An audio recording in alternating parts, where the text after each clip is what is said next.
Welcome to the chanting of the second Adhyaya of Srimad Bhagavad Gita. Om Shri Paramatmane Namaha. Atha Sankhya Yogo Nama Dvitiyodhyayaha. Sanjaya Uvacha Tam Tatha Krupaya Vishtham Ashrupurna Kulekshanam Vishidantamidam Vakyam Uvacha Madhusudana.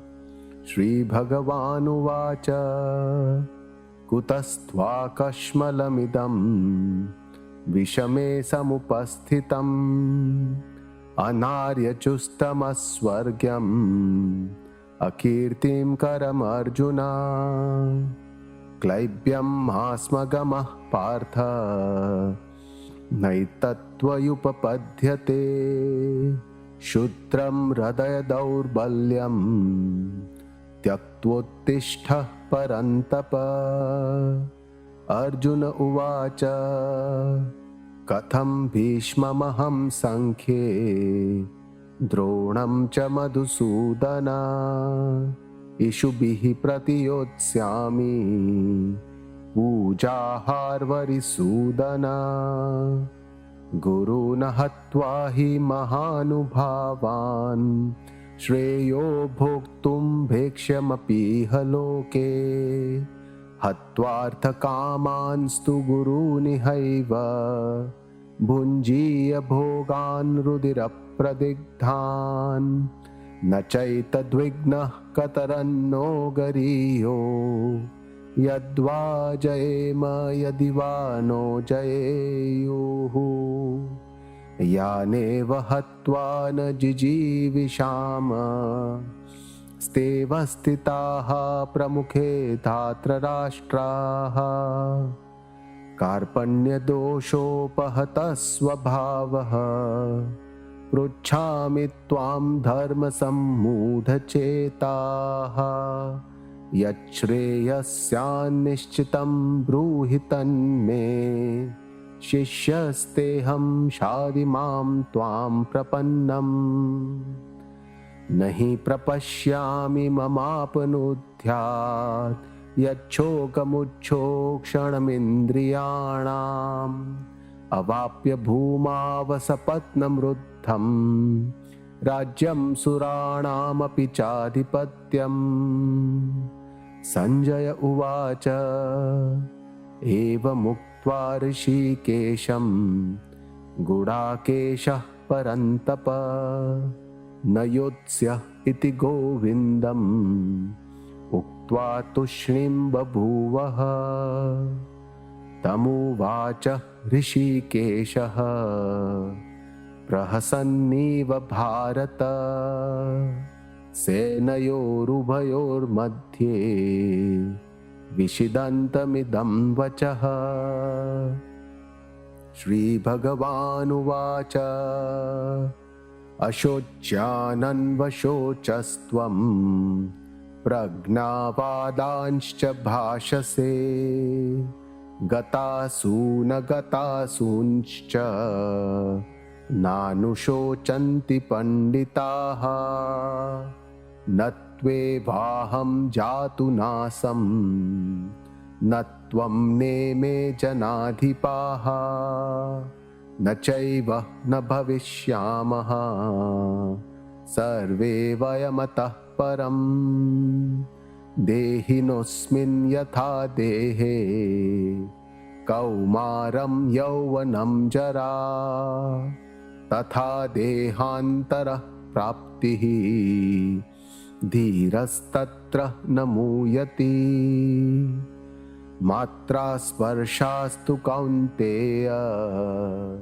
Shitoshna sukha dukkadaha Agama paino nityans Stanti tikshasva bharata Yam hina vyathayantyete Purusham purusharshabha Samadukha sukham dhiram Somrutattvaya kalpate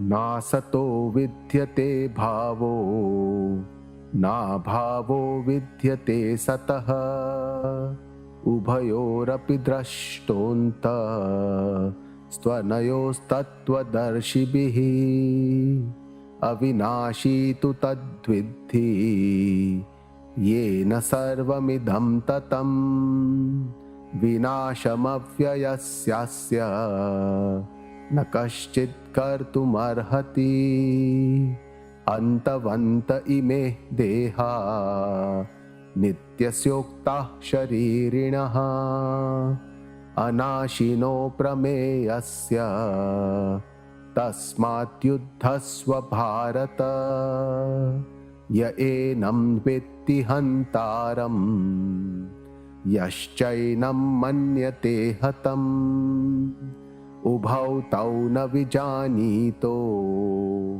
नायं हन्ति न हन्यते न जायते म्रियते वा कदाचित् नायं भूत्वा भविता वा न भूयः अजो नित्यः शाश्वतोऽयं पुराणो न हन्यते हन्यमाने शरीरे वेदाविनाशिनं नित्यं य एनमजमव्ययम् कथं सः पुरुषः पार्थ कं घातयति हन्तिकम् वासांसि जीर्णानि यथा विहाय नवानि गृह्णाति नरोपराणि तथा शरीराणि विहाय जीर्णानि अन्यानि संयाति नवानि देहि नैनं छिन्दन्ति शस्त्राणि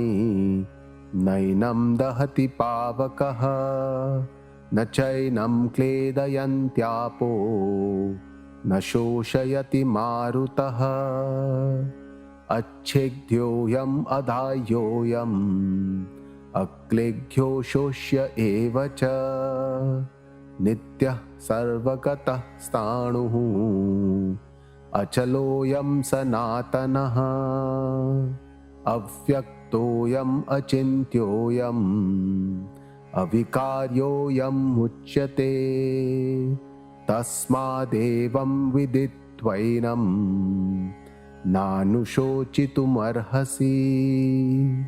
अथ चैनं नित्यजातं नित्यं वा मन्यसे मृतं तथापि त्वं महाबाहो नैवं शोचितुमर्हसि जातस्य हि ध्रुवोर्मृत्युः ध्रुवं जन्म मृतस्य च तस्मादपरिहार्येऽर्थे न त्वं शोचितुमर्हसि अव्यक्तादीनि भूतानि व्यक्तमध्यानि भारत अव्यक्तनिधनान्येव तत्र का परिदेवना आश्चर्यवत् पश्यति कश्चिदेनम् आश्चर्यवत् वदति तथैव चान्यः आश्चर्यवच्चैनमन्यः शृणोति श्रुत्वाप्येनं वेद न चैव कश्चित् देहि नित्यमवध्योऽयं देहे सर्वस्य भारत तस्मात् सर्वाणि भूतानि न त्वं शोचितुमर्हसि स्वधर्ममपि चावेक्ष्य न विकम्पितुमर्हसि धर्म्याद्धियुद्धात् श्रेयोऽन्तः क्षत्रियस्य न विद्यते यदृच्छया चोपपन्नं स्वर्गद्वारमपावृतं सुखिनः क्षत्रियाः पार्थ लभन्ते युद्धमीदृशम् अतः चैत्वमिमं धर्म्यं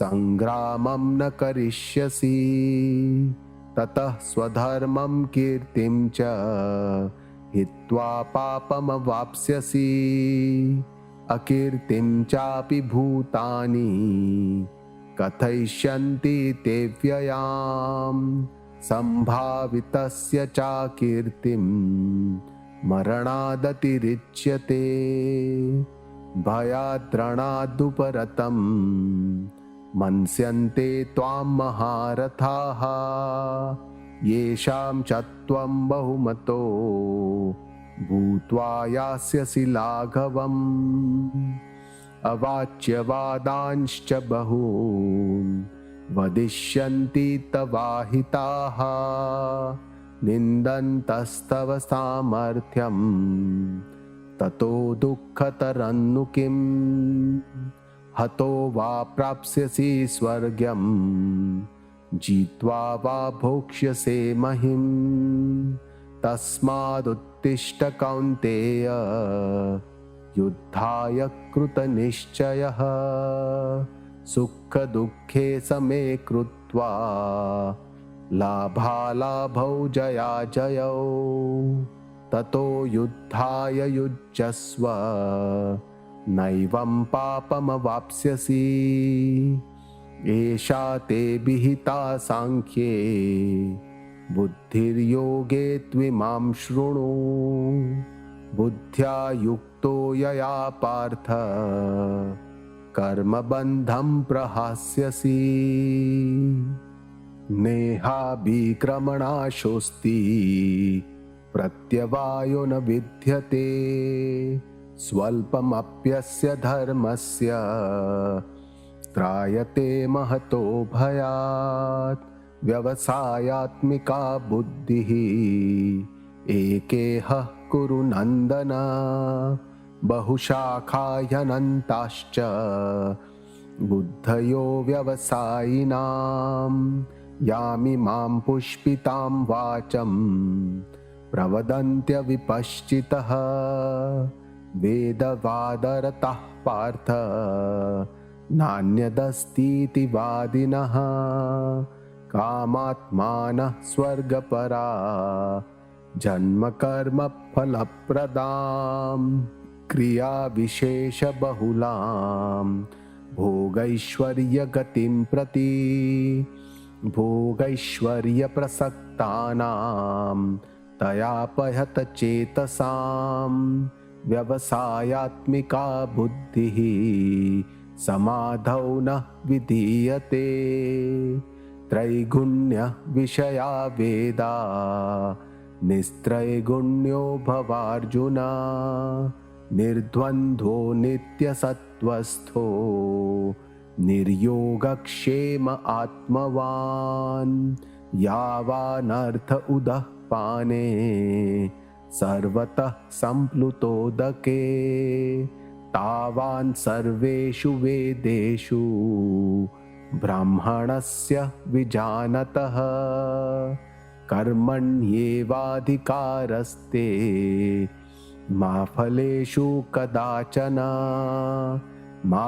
कर्मफलहेतुर्भुः मा ते सङ्गोऽस्त्वकर्मणि योगस्थः कुरु कर्माणि सङ्गं त्यक्त्वा धनञ्जय सिद्ध्यसिद्ध्योः स्वमो भूत्वा समत्वं योग उच्यते दूरेण यवरं कर्म बुद्धियोगात् धनञ्जय बुद्धौ शरणमन्विच्छ कृपणाफलहेतवः बुद्धियुक्तो जहातीह उभे सुकृतदुष्कृते तस्मात् योगाय युज्यस्व योगः कर्मसु कौशलम् कर्मजं बुद्धियुक्ता हि फलं त्यक्त्वा मनीषिणः जन्मबन्धविनिर्मुक्ताः पदं गच्छन्त्यनामयम् यदा ते मोहकलिलं बुद्धिः व्यतितरिष्यति तदा गन्तासि निर्वेदं श्रोतवस्य श्रुतस्य च श्रुतिविप्रतिपन्ना ते यदा स्थास्यति निश्चला समाधावचला बुद्धिः तदा योगमवाप्स्यसि। अर्जुन उवाच स्थितप्रज्ञस्य का भाषा समाधिस्तस्य केशव स्थितधिः किं प्रभाषेत किमासीत व्रजेत किम्। श्रीभगवानुवाच प्रजहाति यदा कामान् सर्वान् पार्थमनोगतान् आत्मन्येवात्मना तुष्टः स्थितप्रज्ञस्तदुच्यते। दुःखेष्वनुद्विग्नमनाः सुखेषु विगतस्पृहः वीतरागभयः क्रोधः स्थितधीर्मुनिरुच्यते। यः सर्वत्रानभिस्नेहः तत्तत्प्राप्य शुभाशुभम् नाभिनन्दति न द्वेष्टि तस्य प्रज्ञा प्रतिष्ठिता। यदा संहरते चायं कूर्मोऽङ्गानीव सर्वशः इन्द्रियाणीन्द्रियार्थेभ्यः तस्य प्रज्ञा प्रतिष्ठिता। विषया विनिवर्तन्ते निराहारस्य देहिनः रसवर्जं रसोऽप्यस्य परं दृष्ट्वा निवर्तते।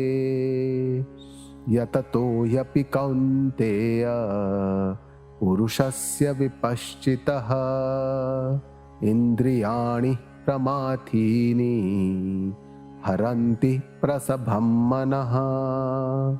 तानि सर्वाणि संयम्य युक्त आसीत मत्परः वशे हि यस्य इन्द्रियाणि तस्य प्रज्ञा प्रतिष्ठिता। ध्यायतो विषयान् पुंसः सङ्गस्तेषूपजायते सङ्गात् सञ्जायते कामः कामात् क्रोधोऽभिजायते क्रोधात् भवति सम्मोहः सम्मोहात् स्मृतिविभ्रमः स्मृतिभ्रंशात् बुद्धिनाशो बुद्धिनाशात् प्रणश्यति। रागद्वेषवियुक्तैस्तु विषयानिन्द्रियैश्चरन् आत्मवश्यैर्विधेयात्मा प्रसादम् अधिगच्छति। प्रसादे सर्वदुःखानां हानिरस्योपजायते प्रसन्नचेतसो याशु बुद्धिः पर्यवतिष्ठते। नास्ति बुद्धिरयुक्तस्य न चायुक्तस्य भावना न चाभावयतः शान्तिः अशान्तस्य कुतः सुखम्। इन्द्रियाणां हि चरतां यन्मनोनुविधीयते तदस्य हरति प्रज्ञां वायुर्नावमिवाम्भसि।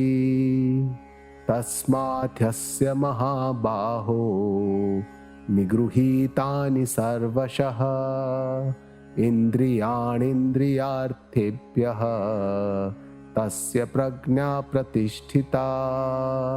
या निशा सर्वभूतानां तस्यां जागर्ति संयमी यस्यां जागृति भूतानि सा निशा पश्यतो मुनेः।